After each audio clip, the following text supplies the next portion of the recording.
did you actually kill the girls? My frustration, my inability to communicate socially, sexually. I wasn't impotent, but emotionally I was impotent. I was scared to death of failing in male-female relationships. I knew absolutely nothing about that whole area, even if just sitting down and talking with a young lady. I need to be able to really communicate, and ironically enough, that's why I began picking people up. Antes de comenzar, recomiendo discreción a quienes nos escuchan. Este episodio incluye comentarios sobre violación, agresión, maltrato, suicidio y asesinato que algunas personas pueden encontrar ofensivas o inquietantes. Por favor, tenga precaución con personas menores de 13 años. También quiero mencionar que en lo que respecta a las vidas de algunos de los asesinos seriales más representativos, y a pesar de estar documentado y tener un respaldo de investigación psicosocial y de psicología criminal, son episodios que se comparten como medio de entretenimiento dentro del talante de crimen real, siendo uno de los propósitos comprender y no justificar los actos criminales. Este programa no tiene la intención de faltar al respeto de las víctimas de los mismos. Nuevamente, se recomienda discreción con la información presentada. Soy Memo Mejía, tu anfitrión y presentador de Argumentos Incómodos, un podcast donde tú y yo abordaremos temas incómodos que podremos alojar en nuestro repositorio de conocimientos inútiles con la esperanza de que algún día sean de utilidad. Y el día de hoy está... O sea, ¿te esperaste, ojete? A que acabaras. Está conmigo de nueva cuenta Daniel Mejía. ¿Cómo estás? Muy bien, ¿y tú? Quería que se oyera así bien chido la apertura de la lata, güey. Así. No, sí, yo bien, cabrón. Muy bien, gracias. ¿Y tú? Me parece que... Nuevamente aquí. Van a decir que no tienes más invitados. Ay, güey, el Felipe ha venido como 7 veces, güey, no mames. Y yo 3, güey. Y tienes 10 capítulos, güey. Ya son los 2 invitados. No, güey, pues es que no todo el mundo se presta a hablar de estos temas. Yo nomás porque nuevamente no investigué nada, pero... Una disculpa para tus escuchas, güey, pero vengo muy... Pero yo sí investigué, güey. Neófito en este tema, güey. Pues yo sí investigué. Excelente, güey. El 50% de la gente que está aquí investigó algo. Oye, parece que traigo pijama, no me he fijado, güey, qué pedo. Bueno, ya. En 1978, Robert Ressler, criminólogo que acuñó el término de serial killer o asesino en serie, y John Douglas, jefe de la Unidad de Ciencias del Comportamiento del FBI, que en aquella época estaban haciendo un estudio sobre la psicología del asesino en serie, decidieron interrogar a Kemper en su celda de California, en donde se encontraba cumpliendo varias condenas en cadena perpetua.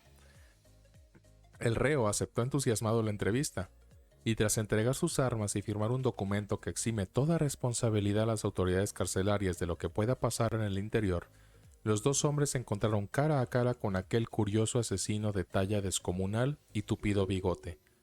Su inteligencia era como su talla, sobresaliente.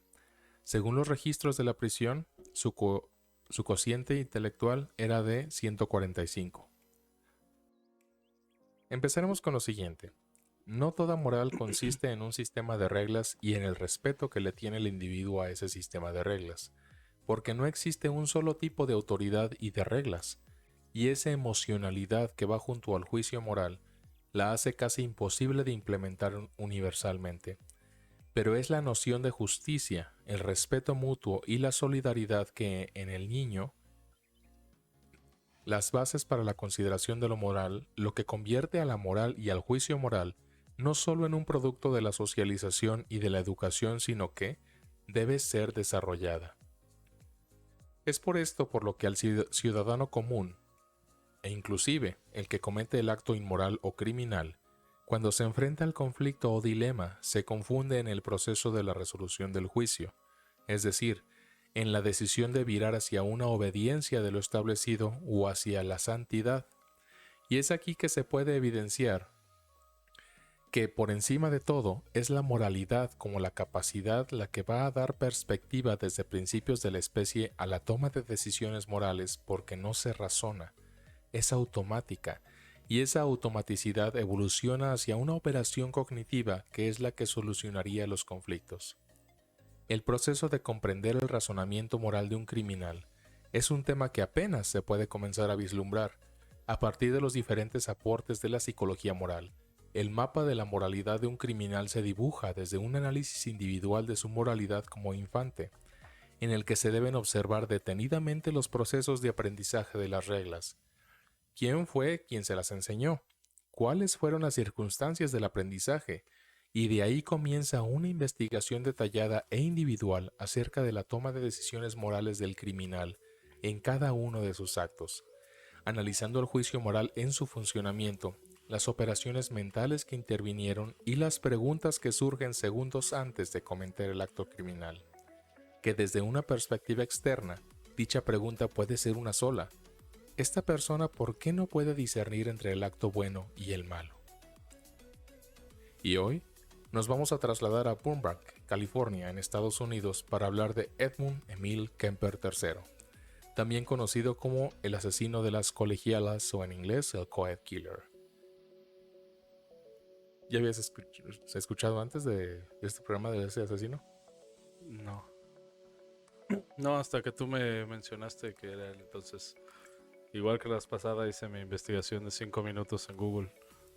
Y ya medio leí. Solo vi que lo que mencionaste, que tenía un IQ muy alto.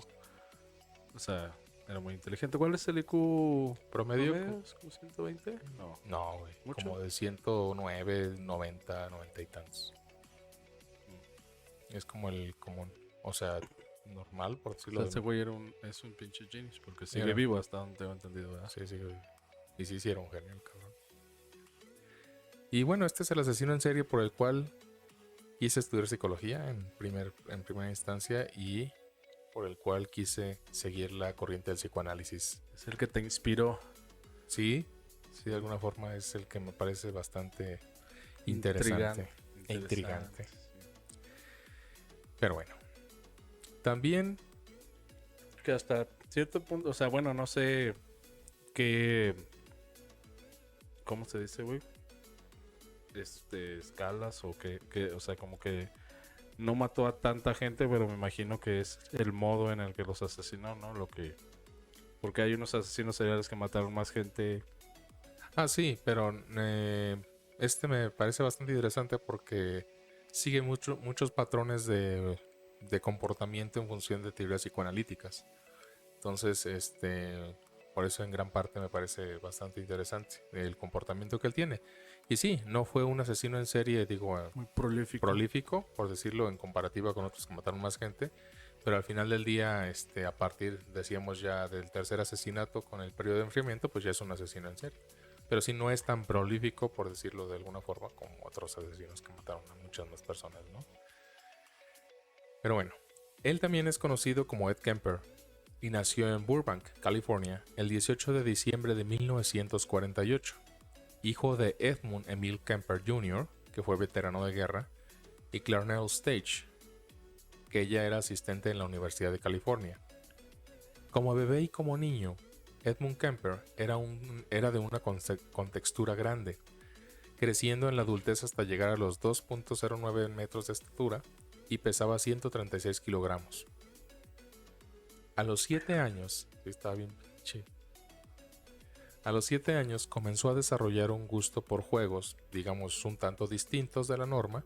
Junto con su hermana y un vecino jugaban a la cámara de gas y a la silla eléctrica. Eso sí lo leí. Según Edmund, bueno, para romper la monotonía. Y lo que hacía él es que se sentaba en una silla y decía que era la cámara de gas, y su hermana simulaba aventar una pelota que disparaba gas y él ahí así como que... Sí, como que se moría. Sí. Sí, también sí leí eso. Que decía como que su hermana lo guiaba a la sentencia que él tenía que recibir. Ujú. Digo, así como que si hubiera tal vez prestado más atención, si hubiera estado así de un momento, eso está un poco extraño. O sería así como, son niños, no pasa nada. Pues bueno, ahorita vamos a ver. Es que eso realmente no era lo más culero. No, sí, o sea, pero desde ahí uno como papá a lo mejor, o sea, por ejemplo, si tu hijo estuviera jugando a eso, no dirías así de... A eso voy. Eso no era lo más culero. Su mamá en esa época lo empezaba a enviar a dormir al sótano y él mismo se refiere como Casual. al calabozo. Y él empieza a conectar en su mente la razón del por qué su madre y sus hermanas duermen en el segundo nivel de la casa y él debe irse al sótano. Y en una entrevista él dice, ellas van al cielo y yo voy al infierno, ¿cómo por qué?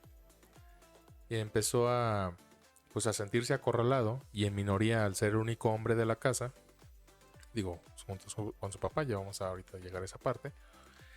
Y el tiempo que él pasó en el sótano, desarrolló con sus propias palabras, él dice, rituales meticulosos que sintió que debían existir para protegerse a sí mismo. Él tenía, digo, si hablamos en términos psicoanalíticos, que proteger su mente de alguna forma ante todo lo que le estaba sucediendo. Entonces la mente empieza a crear ciertas... ¿Como para no volverse loco o proteger en sentido de...? Sí, o sea, no protegerse físicamente, sino proteger Sí, sí. su psique, su mente ante los estímulos que él estaba recibiendo, en este caso. Pero, o sea, dice ahí, o sabes por qué lo mandaban ahí, o nomás porque quería. No, es que a los 7 años primero lo castigó por algo que hizo. No sé qué bien. Sí, pues lo castigó, pues. Bueno, ahorita vamos a llegar a la otra parte. Él era un niño pequeño, pues indefenso, sin ninguna conexión con su familia durante este tiempo que él era castigado y enviado al sótano. Edmund en ese momento no culpa a su madre, y cuando cuestiona el maltrato, su madre lo golpea en la cabeza diciéndole, ¿qué te pasa? Deja de ser tan débil. Puñetas. Su madre Clarnell, Tiene un nombre medio raro. sí, Clarnell, no dejaba que su papá le diera cariño, o sea, que jugara con él y lo abrazara y le diera besos, porque Ya decía ves que es bien común así de jugar a la pelota con mi papá y... ajá, no lo dejaba, decía que lo iba a hacer gay. Si yo no quiero un hijo gay. Sí leí que creo que ella tampoco la abrazaba ni No, nada. nadie le dio afecto. Y sabemos que el afecto, digo, es súper importante para un niño desde el principio, porque desarrollas una conexión emocional, pues no solo con tu madre en primera instancia, sino con el entorno, con tu aspecto social, con la comunidad, ¿no? Al principio. Él no recibió ningún tipo de afecto, ni de bebé, ni de niño, ni... Y entonces al carecer de ese afecto, eso es como quien dice, podría ser que careciera de empatía, o sea, como que... En este caso, pues carece de vínculos emocionales con las personas, porque al no tener o sea, como vínculos que no le importan, emocionales... como que, Ajá, o sea, y no en un sentido de importancia de que le valga, sino que simplemente no lo siente. O sea, porque es bien importante desde que empiezas el nicho familiar a tener los vínculos afectivos con tu familia, porque son las primeras personas con las que convives desde que eres pequeño, para que así puedas replicar eso cuando eres, pues, que eres mayor o convives con más personas, ¿no? Al no tener esos vínculos afectivos o desarrollados, pues obviamente pues creces sin algo que te desarrolle ese afecto. Afecto no me refiero a cariño por las demás personas, sino simplemente empatía. En este y caso. puede ser también, por ejemplo, o sea, cuando creces, que luego, por ejemplo, alguien te muestre afecto y como que sea así como que, chinga, ¿qué estás haciendo? Puede ser, es que depende de la personalidad que vayas desarrollando cuando vas creciendo. O sea, ahí sí va a depender en ese sentido, pero en cualquiera de las dos instancias, pues no tienes pues no tienes conocimiento de lo que es el afecto o la empatía, exactamente. Abrazan a sus hijos. Sí, de hecho, eso es bien importante. Los niños sí tienen que sentir ese afecto, o sea, sí es bien importante. Aunque no los quieran. No, sí tienen que sentir ese afecto por parte de los papás, el papá y la mamá, los dos, porque cada uno tiene una representación dentro de la vida del niño, los dos, no nada más la mamá o el papá. Los dos tienen que estar presentes porque el niño tiene una representación del padre y una representación de la madre dentro de su vida, entonces los dos tienen que estar ahí para que el niño crezca de alguna forma, pues con esa, por lo menos con esa empatía hacia las demás personas, ¿no? Sí, por ahí yo encontré una imagen que como que venía como varias diferencias entre lo que aporta una mamá y lo que aporta un papá y me pareció muy interesante. Lo guardé, pero ya no me acuerdo dónde lo guardé. Pero prosigue. Sí, en lo que lo encuentras. Está en inglés, pero me pareció, o sea, sí me gustó lo que decía. A los 8 años, sus padres, Edmund Jr. y Clarnell Kemper, se divorcian porque el padre ya, la verdad, ya no soportaba estar con esa persona. Su papá se marcha y Edmund se queda muy perturbado por eso, porque era la única persona con quien más o menos que se O sea, quiso como que decía que se... identificar de alguna forma y que más o menos le podía mostrar afecto porque él era muy sumiso con su esposa. O sea, si ella le decía que no hiciera algo, no lo hacía. Entonces, si le decía, no, no juegues con él porque lo va a hacer gay, ya bueno, ya no juega con él. O sea, entonces, ¿Qué pedo? pues él se fue a su papá y él era un pilar muy representativo para él. Entonces, se queda viviendo solamente con sus dos hermanas y con su mamá. Y su mamá, Clarnell, constantemente lo empieza a ridiculizar por su tamaño y por su estatura y se burla de su rara personalidad, insistiendo, y esto se lo dijo constantemente incluso de adulto, que ninguna mujer lo va jamás a amar. Lo iba a querer. La separación de sus padres significó un duro golpe para Ed Kemper, quien gozaba buena identificación con su padre, digo más no con la madre, como ya dijimos, con quien finalmente pasaría el resto de su tiempo. Tras el divorcio, Ed y sus otras dos hermanas, una mayor por 6 años y la otra menor por 2 y medio, se fueron a vivir a Montana con la señora Clarnell.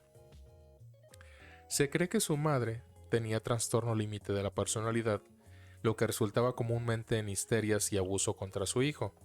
Ahora, el trastorno límite de la personalidad, o borderline, o trastorno limítrofe de la personalidad, es definido por el DSM-5, el Manual Diagnóstico de Trastornos Mentales en Psiquiatría, como un trastorno de la personalidad que se caracteriza primariamente por inestabilidad emocional, pensamientos polarizados, extremadamente polarizados, y dicotómicos, impulsividad y relaciones interpersonales caóticas. El hecho de que tengas un pensamiento extremadamente polarizado no es necesariamente que seas bipolar, o sea que tengas el trastorno bipolar, pero sí, sí puedes pasar de un estado emocional a otro, pero así rapidísimo. O sea, puedes estar de buenas y luego de malas y luego triste. Y las relaciones interpersonales que tienen las personas con limítrofe o trastorno límite de la personalidad son relaciones caóticas porque ellos exacerban sus emociones para con sus personas con las que conviven. La parte de la dicotomía para el trastorno límite, de la dicotomía, de la inestabilidad que tienen ellos tienen una representación de su imagen diferente, muy también exacerbada, muy distinta. Y esta representación que tienen de ellos mismos, como esta autoimagen, puede llevarlos a una disociación de la realidad. Ahora, la disociación de la realidad no quiere decir necesariamente que sean esquizofrénicos o que estén despegados de la realidad, sino que interpretan la realidad de diferente forma como cualquier otra persona que no tiene este trastorno. Es decir, no la interpretan así como, por ejemplo, si tú me dices así algo y luego yo así de, no manches, me dijiste algo, y luego yo lo interpreto de otra forma. Y a lo mejor tú no tenías la intención de decir algo así, pero la persona siempre interpreta la realidad no decir que a su conveniencia, pero sí a la manera en la que como él siente ajá. esa expresión. Y, o sea, o sea, por ejemplo, o sea, ¿te hace funcional socialmente Sí, o sea, sí puedes funcionar socialmente, o sea, puedes tener tu trabajo y tu familia y todo, pero sí son personalidades muy cansadas con las cuales lidiar.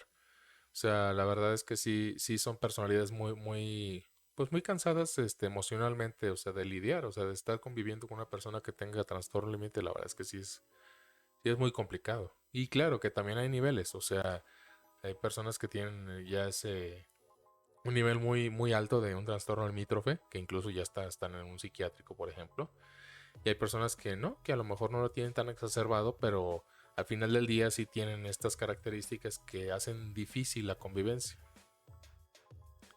Ya encontré, no sé, por ejemplo, o sea, es que está en inglés, pero por ejemplo aquí una de que dice, una madre te introduce al mundo, o sea, te trae al mundo. Y lo dice que un padre trae al mundo a ti. O sea, dice, introduces the world to you. Y la mamá introduces you to the world. Y luego, por ejemplo, de la mamá dice, se asegura de que no te mueras de hambre. Y el papá dice, se asegura de que conozcas el valor de morirte de hambre. O sea, como que te da así y luego dice, la mamá te protege de que no tropieces o no caigas. El papá te enseña a que te levantes cuando te caigas. La mamá te enseña de sus propias experiencias y el papá te enseña a que aprendas de tus propias experiencias. Sí. Y así. Sí, y fíjate que si tomas en cuenta eso que mencionas, es bien importante, digo, por lo menos en las teorías psicoanalíticas o psicodinámicas, hay los pilares fundamentales del desarrollo de cualquier infante, son sus cuidadores, o sus papás en este caso, que es la mamá y el papá. No necesariamente como hombre y mujer, pero sí representan una figura para... Perdón. Para el niño, pero sí representan una figura masculina y femenina, aunque sean del mismo sexo, al final no importa, pero sí tiene una representación para él. El padre regularmente, y esto no es que yo me lo haya sacado de las nalgas, o sea, es algo que hay teorías al respecto, sí representa para él la seguridad ante el mundo, la forma de resolver problemas, de sentirse protegido hasta cierto punto. Y la madre representa la otra parte. Las teorías psicodinámicas hablan de un triángulo edípico en el cual las tres personas tienen que estar funcionando como tres partes, la mamá, el papá y el hijo. Entonces, si falta una de las partes, regularmente hay una desestabilidad emocional en el hijo, en este caso. ¿Por qué? Porque él necesita esos dos pilares fundamentales, por lo menos cuando es niño. Y si lo que falla es el hijo, Como que si lo que falla es o el sea, hijo. dices, si falla una de las partes. Ah, no, pero esto es para mamá, el hijo. papá, O sea, esto es la representación para el hijo que apenas está desarrollando su personalidad y bueno, más adelante su identidad. Ujú. Ambos tienen esa, digamos, labor dentro del desarrollo psicoanalítico, Como la psicodinámico del hijo. trifuerza de Zelda. Sí, es bien importante, o sea, que vayan Pero sí, o sea, aunque o sea, la gente a lo mejor no lo ve, pero sí son roles diferentes, o sea, son cosas diferentes de lo que uno aprende Sí, de, ya sea de la mamá o del papá. Sí, claro, totalmente. Bueno, a una edad temprana, Ed Kemper comienza a evidenciar impulsos poco convencionales. Al sentirse atraído por una de sus maestras y al ser confrontado por una de sus hermanas para que se decidiera a darle un beso, él responde, si la beso tendría que matarla primero. Uno de sus juegos... Claro. Pues para él sí, ¿verdad? ¿Cómo vas a besar a alguien vivo, güey? Uno de sus juegos favoritos es pretender que era ejecutado en una cámara de gas, ya lo habíamos mencionado. Y en su casa decapitaba las muñecas de sus hermanas y luego pasó a decapitar a las mascotas. A los 10 años, Edmund entierra vivo a su gato y ya muerto lo desentierra, lo decapita y exhibe su cabeza en una estaca. A los Drácula. Ándale, como... Leí ahorita en mi investigación para mi maestría, güey.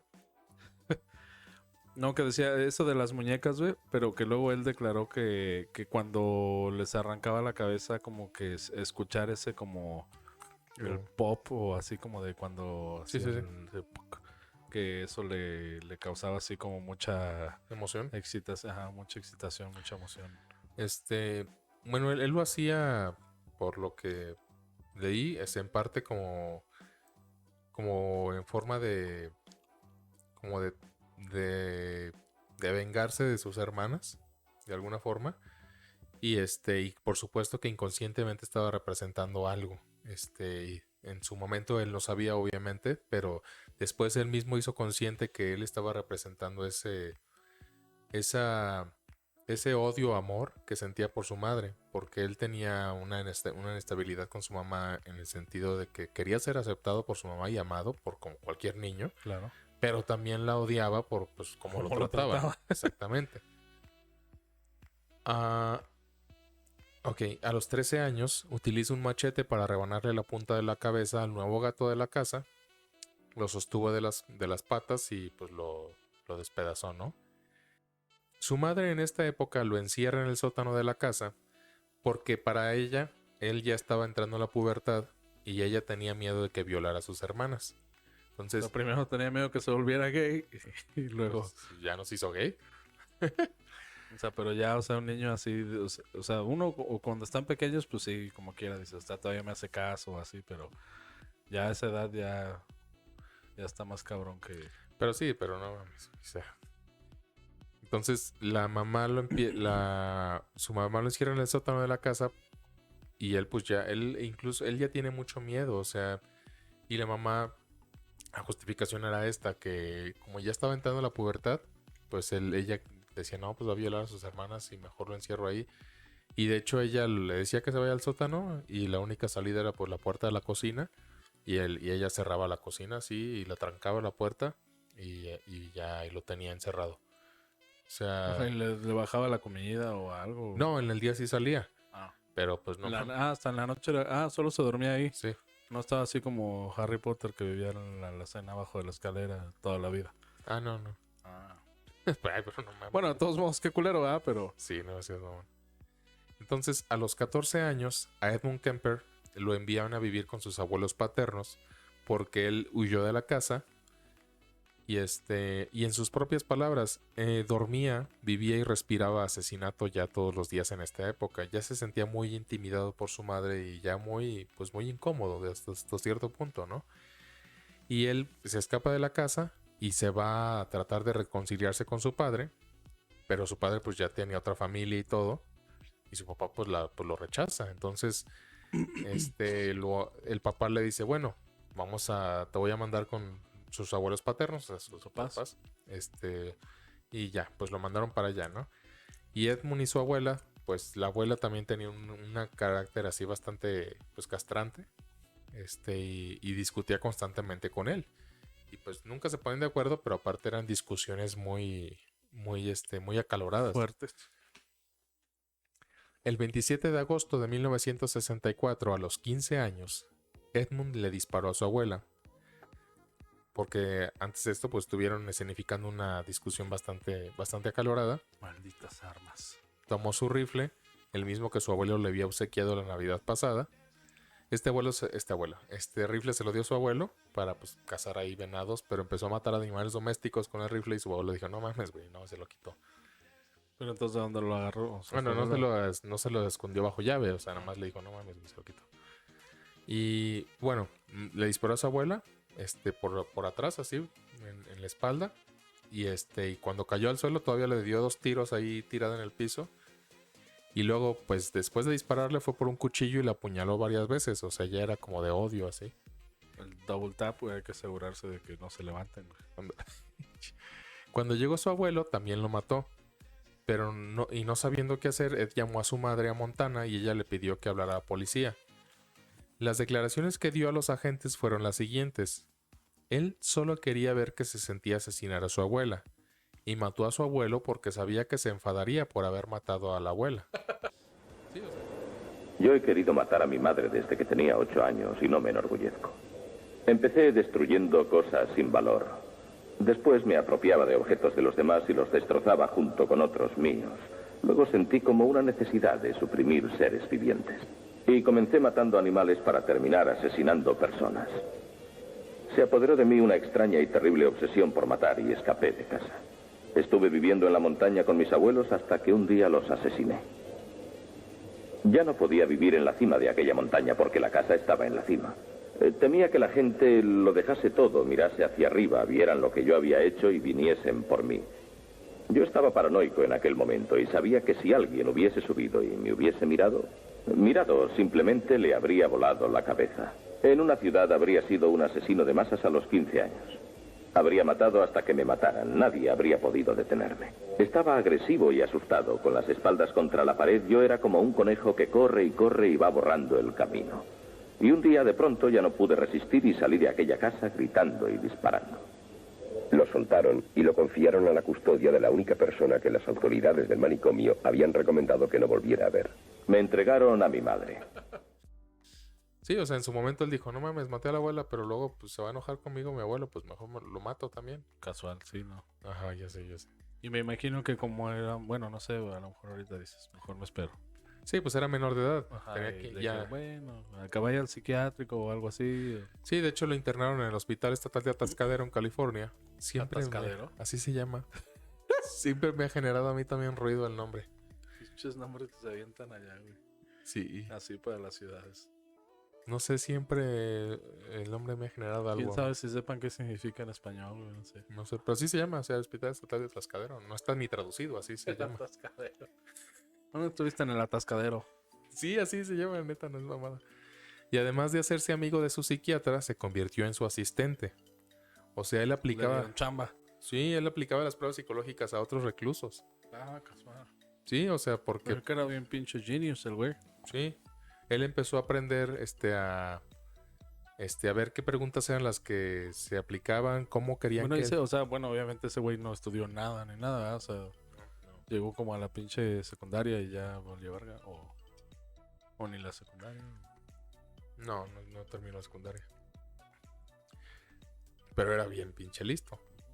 Gracias a su inteligencia, pues se ganó la confianza del psiquiatra y este le permitió, pues, este acceso a las pruebas aplicadas a otros internos. Bueno, el psiquiatra no era muy brillante, tal vez. Pues es que eran otros tiempos, yo creo. Gracias al aprendizaje que obtuvo de estas pruebas, impresionó a su médico y consiguió que lo dieran de alta. Fue cuestionado por algunos médicos, pero pues otros sí dijeron, pues sí, ya está bien este chavo y todo. ¿Cuánto tiempo pues estuvo ahí? ¿Cuánto pasó? 6 años. A los 21 salió 6 años. A los 15 lo metieron, a los 21 salió. Ya mayor de edad en Estados Unidos. Ujú. Ya podía votar. Y demostró... Ya podía pistear. Sí, también. Es que votar creo que desde los 18. Y demostró después que había sellado para siempre su historia juvenil. Es decir, cuando lo liberaron, cuando lo dieron de alta en el hospital, borraron su historial criminal. O sea, lo dieron de alta así como para que empiece desde cero y no hubo ningún problema, bla, bla, bla. Como para que le dieran chamba y así. Ajá. Sí, o sea, no tuvo problema en ese sentido. En 1969 fue dejado en libertad bajo el cuidado de su madre en Santa Cruz, California. Su papá su papá con la otra familia y... Sí, él ya no figura, de hecho. Pero esto fue a pesar de las recomendaciones de psiquiatras de no acercarlo más a su madre debido a los abusos que sufría por parte de su madre en el pasado. Pero pues me imagino que era como el único... Ajá, no tenían otra forma. Pariente. Ajá. Durante ese tiempo, Kemper asistió a un colegio comunitario y trabajó en varias labores hasta que por fin consiguió un empleo estable en la oficina de transportes de la ciudad en 1971. Mientras Ed Kemper estuvo trabajando como guardavías o como oficial de transportes, conseguiría salir de la casa de su madre, o sea, él ya empezaba a rentar como un departamento. Me sorprende porque a los 21 años se supone que ya eres mayor de edad independiente, o sea que... O a fuerzas, o sea, según lo que dijo el psiquiatra, a fuerzas tenía que quedarse con la mamá o... Él tenía que tener como un cuidado de alguien. Cuando lo sacan luego del hospital psiquiátrico, bueno, al menos allá a aquí, huevo tenía que estar al cuidado de alguien. alguien tiene que como pues ver que... Que, o sea, obviamente, o sea, nadie sabía que la mamá también estaba bien pinche chasqueada. Sí, los psiquiatras sí le dijeron, sí lo podemos dar de alta, pero que no se vaya con su mamá, porque su mamá pues lo hizo, pues todo lo que le hizo sufrir, ¿no? Y lo mandaron con su mamá. O sea, pero pues es que no, como dices, no había de otra. O sea, no se podía quedar solo. Ajá. Y al papá le valía verga. Ajá. Entonces se fue, ya se mudó a una habitación en San Francisco y en ese sitio llevaría los cuerpos de sus siguientes víctimas, porque ya no levantaría sospechas. Para ese entonces, Ed Kemper, trabajaba en esta oficina de transportes y él tenía como una especie de motoneta que se compró. Y un carro lo atropelló. Metallica. Sabe, no dice nomás. Una moto no dice nada. De un carro lo atropelló y él ganó la demanda y ganó $15,000. Y En eso entonces era un chingo de lana. Bueno, todavía, ¿verdad? Pero... Sí.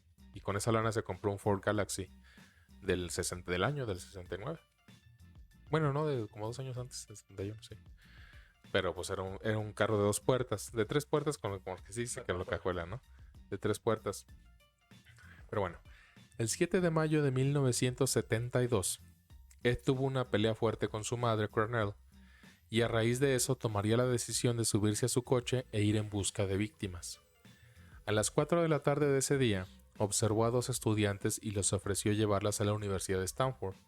Se trataba de Mary Ann Pesky y Anita Luchesa. Cuando iban rumbo a la universidad, Kemper se desvió del camino hacia un lugar solitario. Las jóvenes al ver esto le preguntaron a Kemper que qué era lo que él quería. Sacó su pistola y les dijo, ya ustedes saben lo que quiero. quítate la ropa. No. Así Encerraría... casual, me peleé con mi mamá. Ay, voy a matar a alguien. Lo normal, ¿no? Encerraría primero a Anita en el maletero del coche, para luego asesinar a Marianne. Referente a este hecho, Kemper narraría en un interrogatorio lo siguiente. Porque hay un chingo de videos de interrogatorio de él. O sea, de...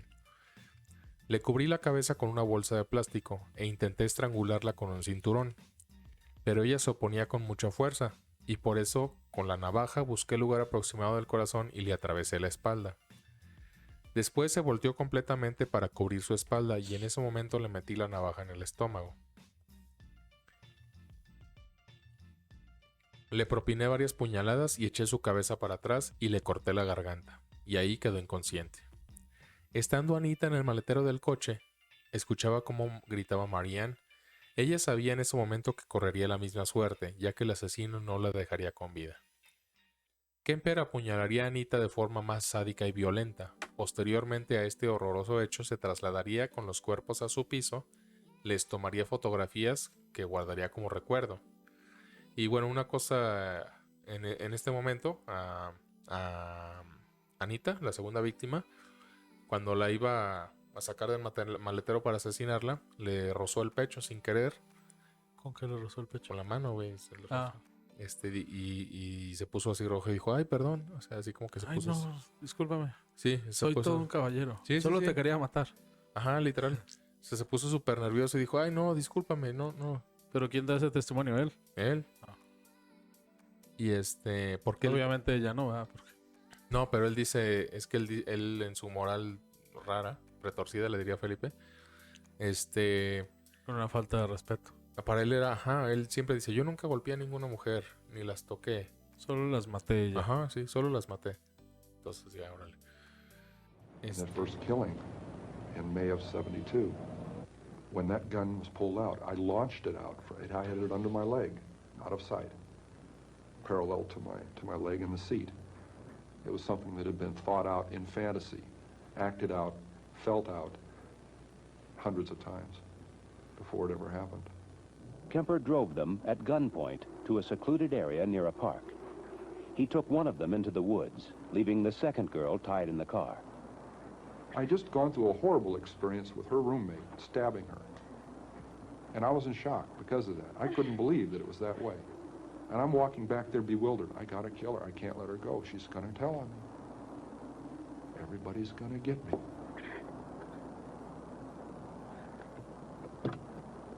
She sees the blood on my hands. What are you doing?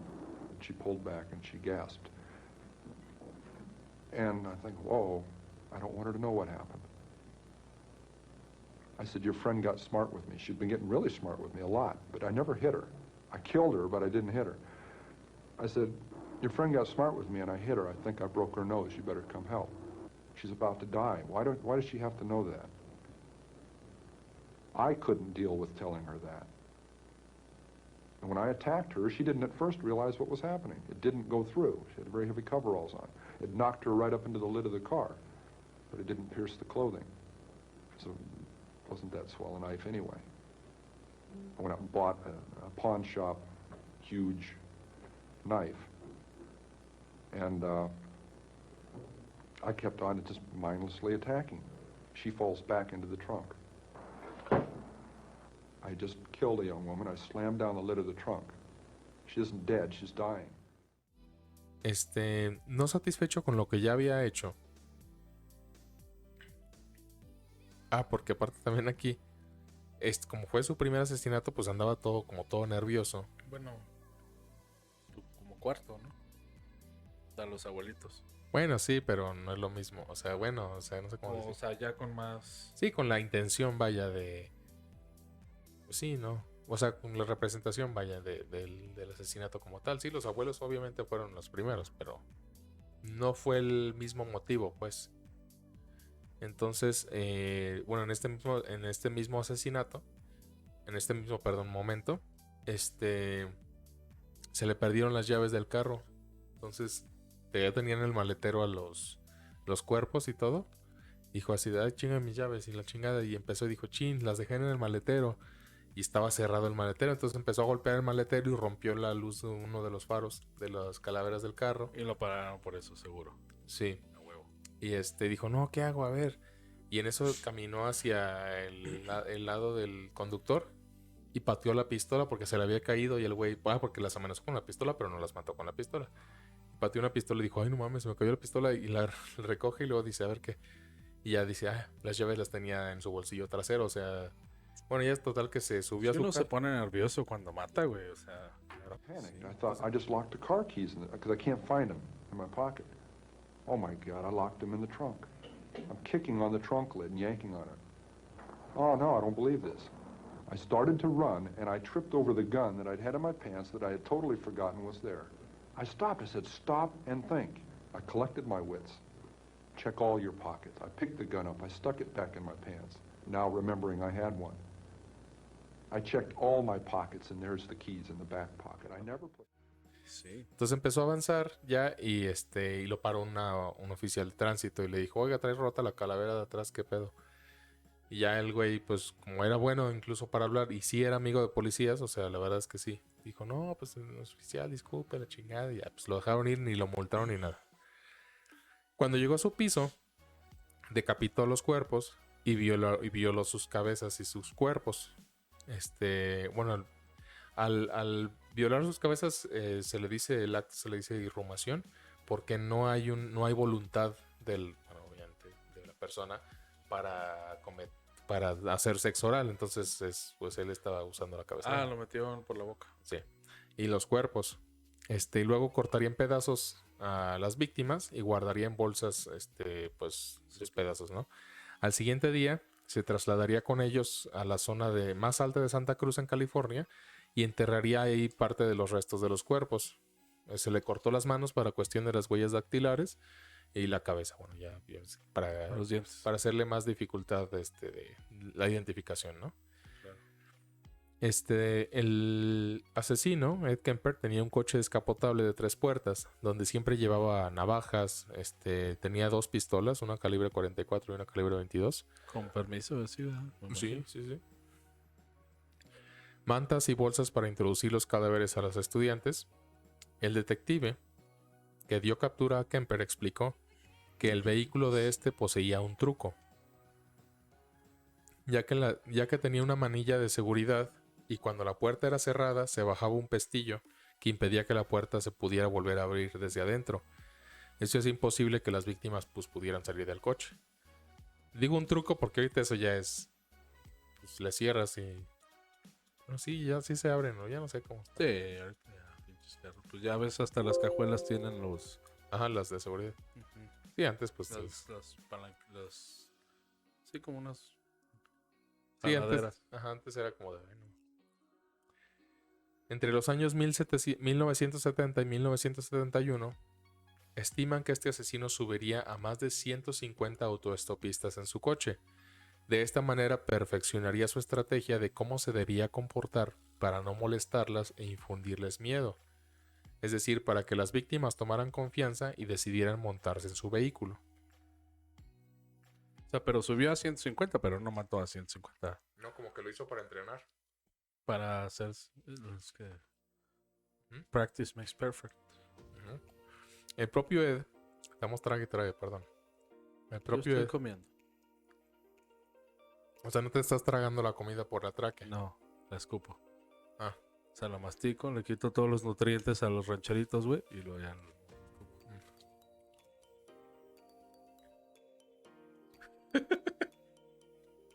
El propio Ed expresaría acerca de sus estrategias para no ser rechazado por las estudiantes. O sea, cuando les daba raid. Lo siguiente. Bueno, y pero el güey ni estaba guapo ni nada. Estaba como No, un pinche... pero bueno, es que él no lo hacía por...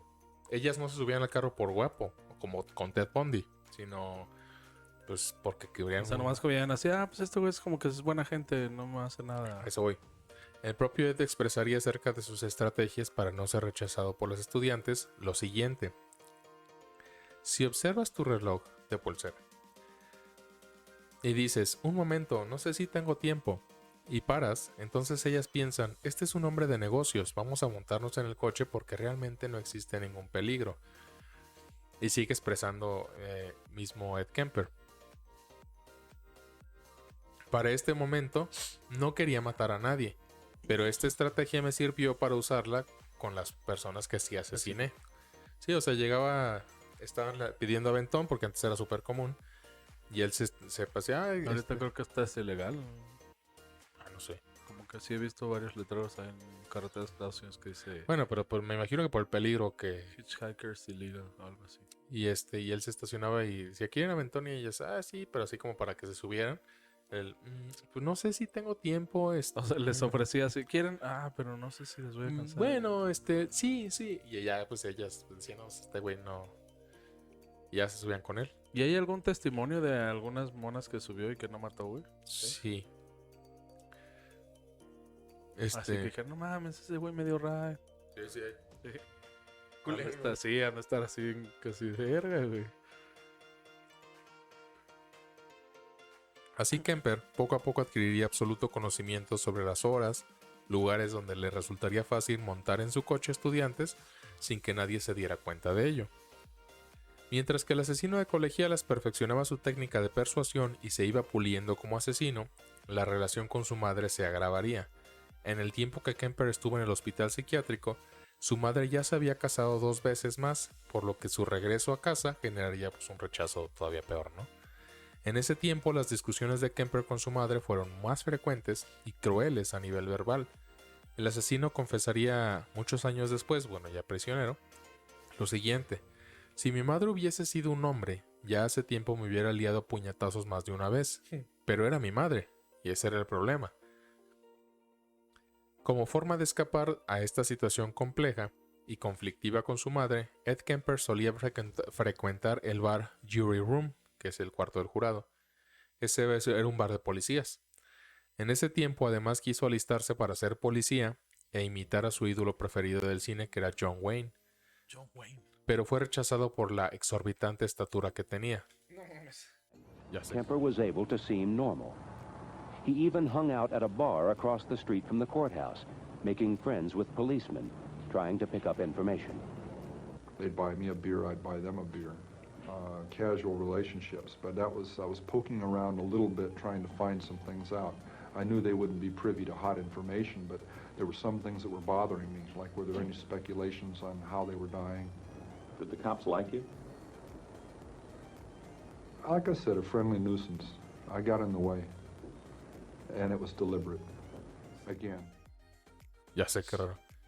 La siguiente víctima en ese tiempo de Kemper sería Aiko Ko, la cual solo tenía 15 años.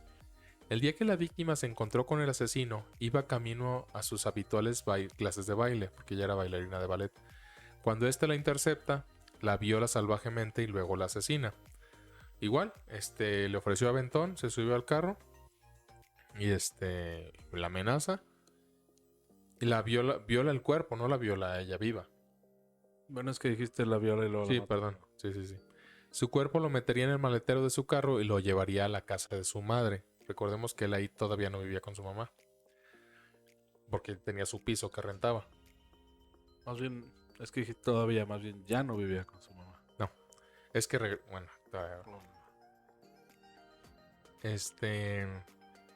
¿qué? Sí. En este asesinato, bueno, pasó algo así, pues sí, curioso, porque él ya le había dicho que le iba a asesinar y no sé qué, pero después él mismo, para calmarla, dijo, no, a ver, no, es que yo me voy a suicidar, perdón, bla, bla, bla, y como que hizo que ella se tranquilizara. Y entonces ya dijo, no, perdón, no sé qué, yo nada más quiero platicar con alguien. Y ella estuvo ahí manipulándola, ¿no? Ella no se podía salir del carro porque, pues, te digo, esa madre que no se puede salir.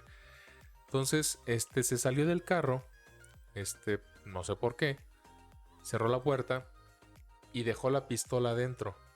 Y ahí estaba la chava.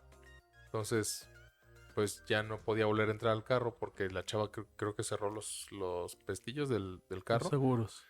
Y el otro dijo, no mames, pues ya la cagué. Y la chava así, no se sabe cómo. Esto lo narra él. Pero ella le abrió la puerta otra vez. No sé qué le dijo. Así de, no mames, me cagué porque... Pero luego me abrió la puerta y dije, ¡fiu! Sí, es que todo esto, esas son entrevistas de él. Y él abre la puerta, no sé por qué le dijo para convencerla. Abre la puerta ella de, bueno, ya. Y ya ahí es donde, pues ya la mata, ¿no? La estranguló a ella. En ese momento, bueno, después la llevaría a casa de su madre. En ese momento comenzaría a ir diariamente a la casa de Clarnell para ver si ella se había percatado de algo raro en él, cuando él ya había comenzado a matar. Pero ella no Como se que daría... viera que había cambiado. Ajá. Como así, este güey como que... Lo veo como más hombre. Ajá. Pero ella pues no se dio cuenta de nada. Y él dijo, como asesino se dijo, que ya había perfeccionado su técnica y su acostumbrada doble vida. O sea, él ya dijo, no, pues como que ya soy chingón. O sea, y seguía trabajando y todo, ¿verdad? O sea, seguía... Bye. Porque ella era asesino en serie, ¿no? Ya llevaba 5 asesinatos. Sí. Cuando lo despidieron como de ser guardia de caminos, cuando tuvo el accidente, lo despidieron, pero pues ¿Cuál accidente? que lo atropelló el... Oh, ya en la moto. Ajá. Entonces, pues sí tenía una lanilla para seguir como sobreviviendo, pero llegó un momento en el que se la acabó. Entonces, él empezó a tener mucho estrés porque sabía que tenía que regresarse con su mamá porque no tenía lana. Entonces, es no cuando... podía pagar su piso. Ujú. Bueno, entonces, aún estando el cadáver de Aiko en el maletero, la última chica que asesinó, el asesino lo tocaba para percatarse de las partes que todavía permanecían calientes del cuerpo. Y sentía pues esta curiosidad como tocar su obra de arte para él, naturalmente. Pero no lo había enterrado. O sea, ¿esto cuándo fue? ¿No lo había enterrado? Todavía no lo entierra. Es importante señalar que Kemper asesinaría a Aiko mientras se encontraba asistiendo a sus citas con el psiquiatra en el hospital de Atascadero. Tenía que seguir yendo como a... Como a firmar bueno, no a firmar, pero a que le hicieran... Le evaluaran. Ajá. Pues a platicar, como a decir, ¿cómo vas? Y no sé qué. Y le hacían pruebas como con regularidad, ¿no? Pero ya se las sabía todas. Ajá. Cuando le tocó asistir a la última cita, este asesino fingiría tal lucidez que los peritos llegaron a la conclusión de que Kemper ya no era un peligro para él ni para nadie. Ellos observarían notables progresos en Ed Kemper, recomendando a las autoridades eliminar sus antecedentes juveniles. Y el engaño de este asesino fue tal que mientras los expertos estaban recomendando todo esto, Kemper llevaba en el maletero de su coche una víctima decapitada. Luego, el 8 de enero de 1973, Cindy Shaw, de 18 años, desapareció cuando iba de aventón a sus clases a una escuela pública del lugar. Que antes no había autobuses escolares, güey, qué vergas. Es que antes era muy común, o sea, pedir aventón y así. Ed espera otros 4 meses antes de volver a matar. El 5 de febrero de 1973 desaparecieron otras 2 muchachas que pedían aventón. Se llamaban Rosalind Thorpe y Allison Liu. Antes de llegar a su casa,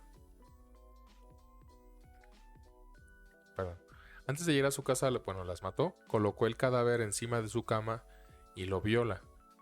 Desmembra el cuerpo en la bañera y arroja los restos al mar. La cabeza la entierra al pie de la ventana del cuarto de su madre. Él señaló, estas 2 víctimas las mató en la universidad. O sea, ni siquiera... ¿Como en el campus o...? Ajá, en el campus. Pero ahí sí las mató con el arma de la calibre 22. O sea, no... Disparó a la verga. Sí, así, como que ella se estaba poniendo así como soy un chingón y ya le valía madre. Pero en el mar, el güey, perdón, yo leí... No sé dónde saqué, pero leí como que en Carolina del Norte. El güey vivía en ¿dónde? ¿En California? Sí, ¿verdad? Es que él vivía cuando vivía en su piso, vivía en San Francisco. Ajá. Y su mamá, en este entonces ya vivía en California. En Santa Cruz. Pero entonces, ¿por qué de dónde saqué Carolina del Norte? Yo por ahí vi algo de Carolina del Norte. Pues la mamá cuando se separó del papá vivía en Montana. No sé si está cerca, no estoy seguro. No. Y San Francisco sí está cerca de California. Bueno, está en California, ¿no? Sí. San Francisco, California. Pues yo no sé, güey, perdóname. Pero sí está, ¿no? Sí. Qué raro. ¿Quién sabe dónde lo saqué? Qué bueno, Carolina del Norte también tiene mar. Entonces no hay pedo. Están uno en el extremo del otro, pero... Sí, ya sé, no tendría mucho, no sé. Ahorita lo voy a checar. Bueno, enterró al pie de la ventana del cuarto de su madre la cabeza y él señaló que su madre siempre quiso que las personas la admiraran. Por eso le enterró la cabeza allá en el jardín. Para que la mamá... Sí, como que para... Pues, o sea, obviamente no se veía la cabeza. Sí, obviamente no la dejó así con los ojos viendo para arriba. Pero era como una broma que él hizo según él, ¿no? Asesinó a 6 colegiales, incluyendo 2 estudiantes de la Universidad de California, donde trabajaba su mamá, y una estudiante de Cabrillo College. Hay que destacar que tras la desaparición de las estudiantes, las autoridades ya habían hecho recomendaciones para que las estudiantes no aceptaran aventón de desconocidos. Pero como su madre trabajaba en la universidad, Kemper le pidió una pegatina con el logotipo de la universidad que pegó en el automóvil como para dar confianza a las estudiantes de subir al auto. Y sí, o sea, sí funcionaba porque pues, traía una calcomanía de la universidad y dice, oye, voy para allá, ¿cómo ves? Soy maestro. Sí. Ajá. Warnings against hitchhiking and an increased bus schedule on the campus, Kemper had no trouble picking up hitchhikers. Ironically, one warning advised riding only in cars with university stickers. Kemper's car had such a sticker. My mother worked at the campus, and I had an A sticker on my car, and obvious access day or night to the campus. I was picking up some very lovely young women. You know what we were talking about as we're driving around? Almost as often as not, this guy that's going around doing this stuff. And the second they started talking that, they didn't realize it, but they were getting a free ride. I couldn't touch that with a 10-foot pole, I swear. You know, but they'd be telling me what all about this guy, and they're comparing notes and speculating on what he looks like, how he carries himself, why he's doing this stuff, telling me about it. So how come they get in a car with somebody at that time? She judged me not to be that guy. I didn't look like it. Mientras realizaba sus terribles asesinatos, una idea persistente rondaba la cabeza de Kemper, y esta era poner en marcha la obra maestra de matar a su madre. Cuando Ed Kemper fue interrogado en prisión por un criminólogo, expresaría estas abominables palabras acerca del asesinato de su madre. Le corté la cabeza con un afilado cuchillo y luego procedí a decapitarla. Al cabo de unos minutos violé su cabeza ya cortada. Cuando terminé aquello, la coloqué encima de una mesa y comencé a gritarle por más de una hora, lanzándole dardos. Esto lo narraría Kemper sin sentir así ninguna emoción. O sea, Pero ¿cuál es la... Sí, güey, se le corté la cabeza y luego la decapité. ¿Cuál? o sea, no le cortó la cabeza. Le corté la... O sea, le corté, no se refiere que la decapitó, sino que la... Ah, decapitar es cuando le quitas la cabeza por completo. Ajá. Y cortar nomás es como un corte o... Sí, como un corte. Ajá. Ah. Cuando Kemper asesina a su madre, en ese momento cesarían los múltiples asesinatos a las estudiantes. Pero al percatarse de que había asesinado a su propia madre, sintió que su doble vida acababa de derrumbarse. Y es aquí cuando comienza a preguntarse, ¿cómo voy a decirle al resto que mi madre ya no está? ¿Debo decirles que se fugó? Pues no. Ella nunca hubiese abandonado a su familia. Debo confesar que la maté. Pero... O sea, la mamá... O sea, todavía estaba casada y así, tenía hijos. No, o... ya se había divorciado. O sea, se casó y se divorció 2 veces. Pero nunca tuvo más hijos ni nada. No, de hecho ella le reclamaba mucho que ya tenía 7 años sin tener sexo por su culpa. O sea, decía que por su culpa no había tenido sexo en 7 años. Pobrecita. De hecho, cuando asesinó a su madre, ella venía peda de una fiesta. Ah, porque, como te decía hace rato, se fue quedando sin dinero y se tuvo que ir a vivir con su mamá al final. Entonces, ella iba llegando de una fiesta y iba media peda. Entonces llegó y se acostó así como a leer una revista y él se puso así en la entrada del cuarto y le dijo, y se quedó así y ella volteó así de, ay, ya estás ahí parado, vas a querer que platique contigo toda la noche, ¿verdad? Y él le dijo, no mamá, buenas noches, y se fue por un martillo y ya cuando se quedó dormida la mamá la asesinó a martillazos. Luego la cortó la cabeza, la decapitó, le empezó a lanzar dardos, así, le empezó a gritar. Le arrancó la tráquea y la laringe, la lengua y bueno, toda esa parte, no sé cómo se diga. Y eso lo metió al triturador de la cocina. Digo, en Estados Unidos está el triturador que es automático de la tarja. Y Entonces empezó a hacerse estas preguntas y dijo, si preparo la desaparición de una amiga de ella, creo que esta es la historia que su amiga daría pie a nuevas investigaciones. Entonces buscó la agenda de su madre y escogió a su amiga Sally Hallett, una amiga de su mamá y compañera del trabajo, como su próxima víctima, para lo cual no hizo falta que Kemper la llamase, ya que ella acudió, o sea, Como buscando a la mamá. acudió por voluntad propia a visitar a Clarner a las 17:30 horas de ese mismo día, como que ya habían quedado para, no sé, ir al café o no sé. Entonces Ed salió y le mintió, le dijo que su madre estaba ocupada en ese momento y le invitó a que regresara más noche a cenar con ellos y ella dijo, bueno. A las 2 horas, a las 7:30, Sari regresó y ya para ese entonces Kemper había colocado trampas por toda la casa. Además, tipo mi pobre Fue angelito. la Rambo, güey. Rambo 20 o cuál es, güey.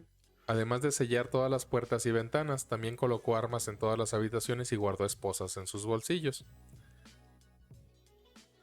Cuando Sally entra a la casa, Ed se disculpa porque su madre aún no ha llegado. O aún no está lista, aún no ha llegado.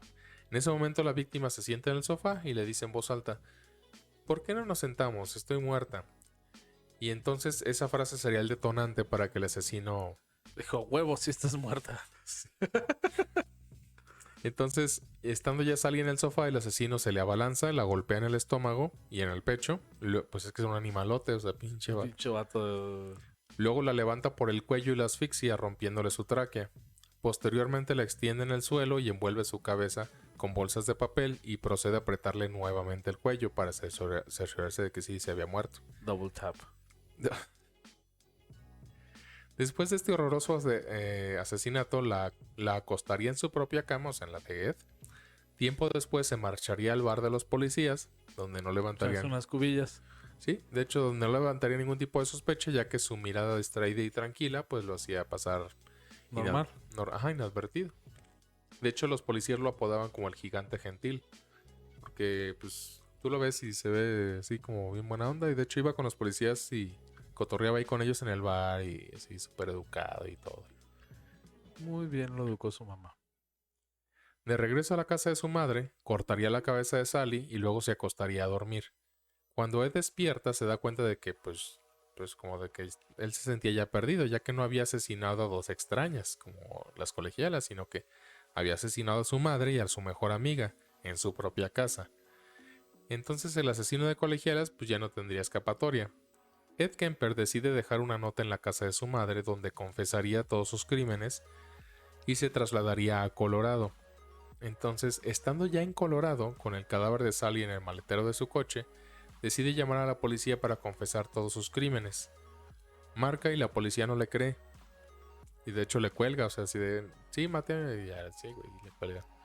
Pero cuando Kemper llama por segunda vez a la policía, estos ya tomarían pues como que la decisión de sí buscarlo y arrestarlo. De hecho, esta segunda vez que llama a uno de sus, pide hablar con alguno de sus amigos policías con los que convivía en el jury room, en el bar. Pero como si ya estaba en Colorado, o sea... ¿Qué tiene? Puedes marcar de larga distancia. Ah, no marcó a la policía de Colorado. No. Ah, ok, perdón. Cuando la policía lo atrapa, el asesino de colegialas decide explicar con todo lujo de detalles, pero sin abogados. Así relataría cada uno de los asesinatos que había cometido, además de su modus operandi, cómo los planificó, cómo torturó y asesinó, y además informaría la ubicación de cada uno de los lugares donde enterró los restos de los cadáveres. Todo esto lo narraría de manera fría, coherente, inescrupulosa y totalmente lúcida, gracias a que él tenía una memoria prodigiosa. Digo, aparte que era un psicópata.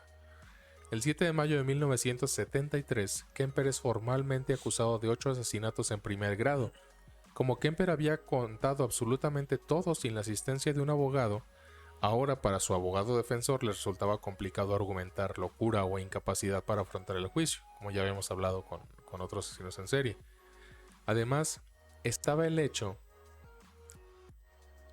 de la inteligencia y gran coherencia de Kemper para expresarse. Entonces, cuando le preguntaron qué castigo pensaba que él merecía, él contestó que decía él merecía la muerte por tortura. Quiero que me torture. Sí. Quítame las uñas. Con 8 condenas por asesinato en primer grado, Kemper escapa a la pena de muerte porque acababa de ser abolida en el estado de California pero más tarde fue restablecida, pero pues ya no le tocó. Ya lo habían... El 8 de noviembre del año de 1973, en California, Estados Unidos, es condenado. Actualmente tiene 72 años y está en la prisión estatal de Vacaville, en California. Él dejaría una de sus frases que más han dado a estudiar, y cito: "Cuando las mataba, no me podían rechazar como hombre. Es más o menos como producir una muñeca de un ser humano. Y llevaba a cabo mis fantasías con esa muñeca. Una muñeca humana, con una chica, con su cuerpo, incluso sin la cabeza. Sin la cabeza, obviamente, la personalidad desaparece. Cuando veo una mujer bonita en la calle, un lado de mí dice: qué chica tan atractiva, me gustaría hablar con ella, salir con ella e invitarla a algún lugar. Pero otra parte de mí se pregunta cómo se vería su cabeza clavada en una estaca". En este caso particular, se debe tener una mirada multicausal para la creación de este asesino en serie. Es decir, si observamos con detenimiento las teorías que antes planteadas, es posible detectar que en el caso en cuestión son varios factores los que confluyen, especialmente en la toma de decisiones de Edmund Kemper durante la ejecución de los asesinatos en serie del que fue protagonista, pero en particular, sin lugar a duda, el estar expuesto a una violencia familiar y rechazo, creo que esto es lo más importante, desde una edad temprana, hace que se oscurezcan sus emociones infantiles, interfiriendo con la capacidad de formar un apego seguro. Él tenía un apego ambivalente con su mamá, es decir, de amor-odio. Quería ser aceptado, pero aparte odiaba a su mamá. Entonces tenía ese apego ambivalente. Ahorita me quedé pensando, de los abogados, o sea, porque a huevo tienen que tener un abogado, ¿no? Y, o sea, los pinches güeyes así, o sea, como que tengo que probar la inocencia de mi cliente. Pero si no mames, güey. Ya sé. Pues eran abogados de oficio, muy probablemente. Eso no creo que él haya pagado un abogado. Sí, o sea, de esos que te designa el Estado. Y así. Sí, claro, claro. Pues no sé, algo más que agregar de Ed Kemper. Verga, sí te iba a decir algo, pero ya se me olvidó. Creo que tenía algo que ver con el asesinato de la mamá. Pues bueno, aquí podemos ver, ¿verdad? Pero podemos dar a notar la importancia de los pilares fundamentales para el niño, o sea, que son los padres o los cuidadores, si hablamos en términos de psicología. Tutores. O tutores, sí, pero siempre tiene que haber alguien que vea por ellos. No estoy diciendo que por eso van a ser asesinos todos los niños que no tengan padres, sino a lo que voy es que siempre hay un rasgo de personalidad, por supuesto, porque es una cuestión multifactorial, más agregándole pues cuestiones de violencia y demás, y otros factores. Insisto, no hay una fórmula genérica para la creación de un asesino en serie, pero en este caso en particular, definitivamente, si añadimos a la personalidad de Kemper, pues toda esta carencia de apego por parte de sus padres, todo ese rechazo que hubo tanto de su padre como de su madre, porque al final del día, si el padre en algún momento quiso acercarse a él y la mamá pues no se lo permitió, al final del día es un rechazo para el inconsciente. Entonces, esta relación triangular psicoanalítica que él pudo haber tenido con sus padres, como su papá como la parte de la seguridad, de la protección, y de su madre como el afecto y el cariño, y no los tiene, muy difícilmente puede generar simplemente empatía por otros seres humanos, porque él es algo que ni siquiera recibió y que ni siquiera puede introyectar como porque no lo recibió. O sea, no tiene él ese acceso desde niño. Y hay que tomar... No sabe cómo expresarlo, cómo... No, simplemente no lo tiene. O sea, hay que tomar en cuenta que la personalidad de los niños... lo desconoce, o sea, no... Se desarrolla en los primeros 3 años de vida. Y a partir de los 3 primeros años de vida, vienen estas fusiones, si hablamos en psicoanálisis inconscientes de la creación de la personalidad del niño. Entonces, si seguimos con este mismo tipo de estímulos que son de rechazo, que son de agresión verbal, en este caso él recibe mucha agresión verbal por parte de su madre, rechazo por parte de su padre y de su madre. Entonces, al momento de desarrollar la identidad, que es a los 12, 13 años, ya no se identifica él con algo de su pasado, no se identifica con su familia, no se identifica incluso con ningún otro ser humano. Entonces, pues empieza a experimentar otro tipo de cosas. Ahí pasa mucho con los asesinos múltiples, más que con los asesinos en serie, que son como un topper vacío. O sea, no tienen nada en la cabeza. Entonces empiezan a llenarlo con cualquier pendejada que les llega. Y esa pendejada para ellos es como la realidad. O sea, lo más importante hasta cierto punto. Y empiezan a pues hacer ciertas cosas, ¿no? O sea, pues a matar gente y demás, ¿no? Pero bueno. Sí, entonces, si este güey, por ejemplo, no hubiera matado a su mamá cuando lo mató, pudo haber seguido matando colegialas y matando colegialas. Ajá. Hasta que... O sea, él lo que quería al final era matar a su mamá. Sí, él representaba en forma inconsciente el matar a su madre. Que mataba... Ajá, ese odio que tenía por su madre en las colegialas. O sea, y la parte sexual era un adicional. O sea, no era como... Era su plus. Sí, porque él no era un asesino del tipo de lujuria. Hablamos de los tipos de asesinos en serie. O sea, él no era como que le excitara a los cadáveres o que... No, o sea, sí, pero era un plus, pues. O sea, sí, como lo vimos ahorita. O sea, para él... No era como su main goal, su... No, como Ted Bundy. Ted Bundy sí, su meta principal. Meta era lo sexual, violar a las mujeres. En Ted Bundy. Y este güey a ninguna la violó viva, a todas las mataba y luego las violaba. Sí, a todas las mató y hasta después de muerto, lo que decía en esta frase última. O sea, una vez que ya tienes a la persona sin cabeza, pues ya no tiene personalidad. Y como su mamá le decía constantemente que él no... Que nunca lo iban a amar. Nunca lo iban a amar, ninguna mujer lo iba a querer y no sé qué. Pues él introyectó esa información de que pues sí, nadie me va a querer. Hasta que están muertas, pues ya puedo. Ya no, ajá. Puedo tener acceso, digo, en términos sexuales a ellas, porque de otra forma no voy a poder. Entonces, pues sí, o sea, sí pues es muy triste el caso, porque al final del día, digo, no estoy justificando, o sea, que él haya cometido esos asesinatos, pero sí comprender. O sea, pero si dices, ¿fue culpa de la mamá? O... No, o sea, es algo multifactorial. También, digo, ha habido niños que han sido maltratados también y no son asesinos en serie. Pero te digo, como niños que han sido muy queridos y todo, y como Jeffrey Dahmer que hablábamos. Pero sí, hasta cierto punto, pues es una cuestión multifactorial. Aquí sí influye mucho, obviamente, esta parte. No es como que no le haya afectado en nada. Pues te encierran en el sótano, pero sí ayuda, si añadimos la parte de la personalidad del niño, que no tiene nada, porque pues fue rechazado y desde el principio, desde bebé, pues al final del día, pues no tiene nada. O sea, no tiene una conexión con algo en particular, una emoción con quien conectar. No tuvo una relación con su madre. Si vamos, por ejemplo, a la parte de la teoría psicodinámica del pecho malo y pecho bueno de Melanie Klein, también podemos ver esa situación del rechazo de su madre. ¿Qué es eso? Esta teoría habla de que tiene que haber un equilibrio con la relación de dar pecho de la madre con el hijo. Entonces, si le das mucho pecho al hijo, es un exceso de cariño. Pero ese exceso de cariño representa que en realidad no le estás amando porque lo amas, sino que estás tú como madre representando en esa sobreprotección, como justificando que en realidad lo amas cuando no lo amas. Y cuando no le das pecho, o sea, afecto o cariño, pues bueno, obviamente no lo amas. Y no le estás dando esa retribución de afecto para el niño. O sea, cualquiera de los dos extremos es malo. Sí, claro. Tiene que haber un equilibrio. Pero pues bueno, en este caso sí influye muchísimo. O sea, la parte de la infancia, por supuesto, y de la adolescencia. Pero todo esto va unado a una parte de personalidad. O sea, él tiene ya de entrada una personalidad psicópata. Pero o sea, no fue que naciera con una persona psicópata, se la desarrolló por todo el... Sí, en este caso sí.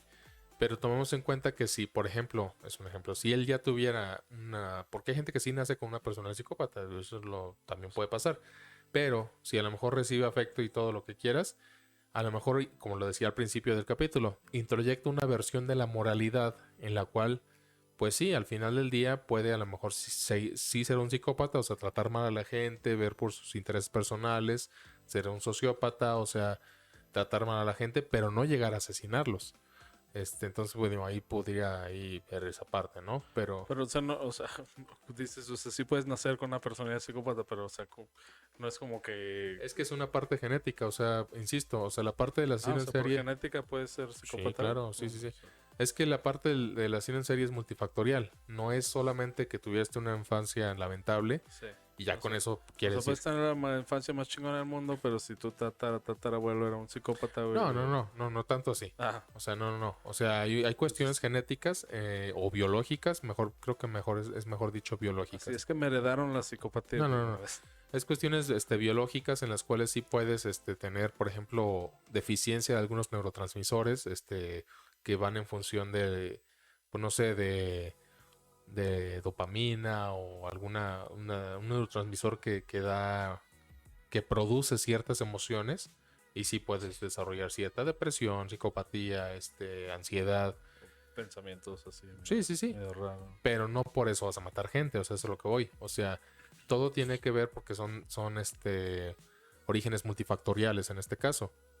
Esa es una. La otra es que si, según la tríada McDonald, por ejemplo, si te pegaste de chiquito en la cabeza, en la parte del lóbulo prefrontal, que es la parte de la empatía, por ejemplo, pues también se puede hacer que desarrolles como el asesino de las enfermeras, que hablábamos con Osvaldo, el asesino múltiple, que él se cayó de chiquito como 10 veces, pero así de un árbol y así, cosas bien cabronas, y entonces desarrolló una personalidad también de carencia de empatía. Entonces, más la personalidad narcisista, o sea, son muchos factores. O sea, los asesinos en serie regularmente tienen la personalidad narcisista, que quieren ser reconocidos hasta cierto punto por alguna u otra forma. Entonces, son muchas cosas. O sea, no es nada más de que si tuviste una infancia culera, que en este caso sí aplica, pero no nada más pasa por eso. Como por ejemplo la Mataviejitas también tuvo una infancia bien ojete. Y también, como su mamá murió antes, ella sí estuvo matando viejitas hasta que la capturaron. O sea, ella también quería matar a su mamá, exactamente, pero ajá. le ganaron. Ajá, exactamente, sí. Ahí sí se dice que murió antes. Bueno, no se murió antes, pero sí se dice que fue esa la razón. Ella siguió matando porque ella no pudo, como Kemper, vengarse de su madre por el trato que ella recibió. Y Kemper sí pudo. Incluso él, cuando mata a su madre, dice: pues ya, o sea, ya se cumplió lo que ya no tiene sentido que yo siga matando. Y creo que no lo mencioné, pero ¿cuántos años tenía cuando mató a su mamá? O sea, tenía 23, una cosa, 20. o sea, el 71. vato tiene como pinches 50 años en la cárcel, una mamá así. Sí, ya tiene. Pues sí, desde el 72, una cosa así. Sí. ¿Sí va? 20, sí. Sí, ya tiene un rato en la cárcel. O sea, o sea, más de la mitad de su vida en la pinche cárcel. Ajá. Y de hecho en la cárcel, él pues ya él grabó muchos audiolibros para sordos, pues ¿Audiolibros para sordos? Ah, Como sí. si no- Sí, cierto. Muchos audiolibros. ¿Ciegos será, güey, o qué? No, pues me pasé de verga. Audiolibros ya. Te mamaste. Lo voy a borrar. No, güey, déjalo. No, güey, es que la pedez, ya. Ay, no, qué risa. Sí, Pinche culero. qué pendejo. Y así le puse la puerta exclusivo para sordos. Escuché. Ay, no, me pasé de verga. No, así varios audiolibros. Pues su voz, sí fue. Grabó varios libros. Y fue ha sido un preso ejemplar, o sea. Se porta bien chido. Sí. O sea, súper tranquilo, no le hace pedo por nada. O sea, todos los guardias dicen: este güey. Pero, o sea, no es como que, buena conducta, vamos a dejarlo salir. No. De hecho, él ya tiene 8 cadenas perpetuas. O sea, no puede salir, o sea, aunque quiera. Sí tiene una junta en el 2024 para libertad condicional.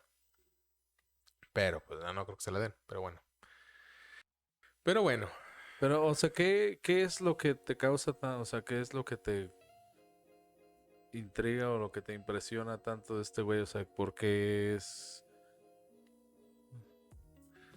O sea, ¿qué es lo que cómo mataba? O sea, No, lo que me intriga tanto de este asesino en serie es la parte de... Bueno, son dos cosas. El modus operandi que tiene, o la forma... sea, como que se entrenó y eso, o... No, el modus operandi que refleja Perdón. Él era un asesino de poder control, no un asesino de lujuria. La mayoría de los asesinos en serie, si no es que casi todos, tienen esta necesidad de control y de poder sobre sus víctimas, porque es algo que ellos no tuvieron en su infancia o no tuvieron en alguna parte de su vida. Entonces esa representación que tienen de poder y de control la necesitan hasta cierto punto. Entonces el modus operandi que tiene él, o bueno, que tuvo él, reflejaba mucho esa parte de necesidad de poder. Incluso cuando captura... te decía que sí hubo testigos de dos de sus víctimas, de sus, bueno, posibles, 2 testimonios de sus posibles víctimas, porque hubo 2 chavas que les dio aventón, o sea, se subieron con él, y él hace cuenta que cuando mató a las últimas, ya cuando llevaba 6 mujeres asesinadas, como que él dijo, a ver, no, ya, o sea, como que él hasta cierto punto trataba de controlarse, o sea, necesitaba mantener cierto control de esos impulsos que él tenía. Por eso después decidió asesinar a su madre como para decir, no, ya, esto ya... O sea, como que él en teoría no quería matar o... Sí, o sea, sí tenía sus impulsos. O sea, al final del día sí los tenía. ¿Pero quería refrenarlos o...? Sí, quería refrenarlos. Entonces subieron 2 autoestopistas y le pidieron ride. Y él dijo, bueno, la subió y le dijeron, vamos a tal universidad. Y él tenía que tomar el camino donde mató a las primeras 2 víctimas. Entonces él se dijo, si paso por aquí... no me voy a controlar y las voy a querer matar porque pues esto le va a recordar y va a querer como revivir esta parte, ¿no? Entonces las llevó por otro camino y ellas se asustaron. Dijo, no mames, ¿qué? ¿A dónde nos llevas? ¿No? Que no sé qué. Pues al final sí las llevó a su destino y no las mató. Y son los testimonios que ellas dan de, no mames, o sea, nos trepamos con este cabrón, o sea, en tales fechas, o sea, pues ya después de que ya había asesinado y no nos mató. Y él dice, no, pues lo que dice en la entrevista, pues es que sí las iba a matar. Si me hubiera ido por el camino de siempre, sí las mato. No me hubiera podido controlar. Y él necesitaba mucho esa parte del control. Ahora, a lo que voy, el modus operandi, es decir, o la firma, según dice Vicente Garrido, el autor del libro Asesinos Múltiples, la firma, que es la forma en la que asesinaba, que tiene que ver con lo que él tiene en la cabeza, era de decapitar los cuerpos, como él mencionaba, quitarles la personalidad, y poder hasta cierto punto poseerlas, porque su madre siempre le dijo que él nadie lo iba a amar, por todo lo que lo traumó, ¿no? Entonces, la firma que él tiene de decapitarlas y de violar los cuerpos ya decapitados, es la parte que me parece interesante en cuestiones de psicoanálisis. Porque ya mencionábamos, decíamos también hace poquito, bueno, o sea, al principio del programa, la moral tiene que ser aprendida por la persona y se lleva a cabo automáticamente, siempre y cuando sea bien enseñada. O sea, a él nunca le enseñaron nada, ni pues, vergas. no. Entonces, si él no tiene una parte Pero entonces, o sea, él sí sabía que estaba haciendo algo mal. Sí, por supuesto, si no, no hubiera ocultado nada. Ni así, o sea... ¿Y nunca encontraron ningún cuerpo, hasta que él les dijo? Sí, no, nunca. O sea, sí encontraron los cuerpos, pero sin manos o sin cabeza o así. Porque pues no, porque o sea, por ejemplo, o sea, no sé si eyaculaban en las cabezas o algo y que encontraran restos de semen o... Sí, pero las cabezas no las encontraban, o sea, encontraron los torsos o así cosas. Sí, o sea, no encontraban todo el cuerpo completo hasta cierto punto. Aparte que tomar en cuenta que en los 70s todavía no había cuestiones del ADN y esas cosas. Es más, incluso apenas empezaba lo de los asesinos en serie. Ed Kemper fue de los primeros que entrevistaron a los agentes del FBI. O sea, todavía no era algo como a tomar en cuenta hasta cierto punto. Antes los crímenes, decíamos, Felipe y yo en un curso, tenían un motivo, una motivación. Cuando empiezan los asesinos en serie, pues... O sea, yo me imagino que desde más de 8,000 años han existido asesinos en serie, pero simplemente no estaban catalogados como tal. Sí, no había la forma de... Pero empezaron con este boom, digo, por decirlo de alguna forma, en los 50, 60, 70, 80, por una cuestión generacional que ya hablamos en un capítulo anterior. Y pues sí, por eso. ¿Algo más que agregar de Kemper? No, digo, porque me dio la curiosidad, dije, o sea, ¿se ponía condón cuando violaba las cabezas o así? No. Pues bueno. Gracias por escuchar Argumentos Incómodos. Si disfrutaron del episodio, denle seguir, denle pulgar arriba, un me gusta en las plataformas de Spotify, Anchor, Google Podcast, Apple Podcast en YouTube. En YouTube pueden comentar también.